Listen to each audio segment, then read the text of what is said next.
They are asylum seekers, and according to that they can apply for a certificate which will allow them to work. Not all people do that. Statistically, again, in Sweden, I think 30,000 of 180,000 refugees or asylum seekers have asked for this certificate. So that would mean 30,000 of 180 have the possibility to work. Do they work? They also need a certificate from the tax authorities. They need to have an employment contract.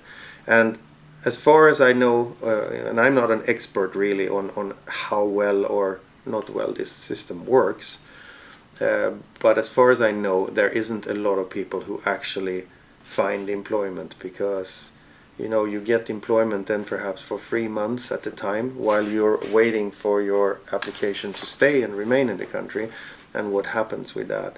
So you can only have short-term jobs. So even if this is a good idea from the Swedish government and Sweden to allow refugees and asylum seekers to work, it's hard. It's hard to find short-term contracts, short-term jobs like that before you're actually granted to stay.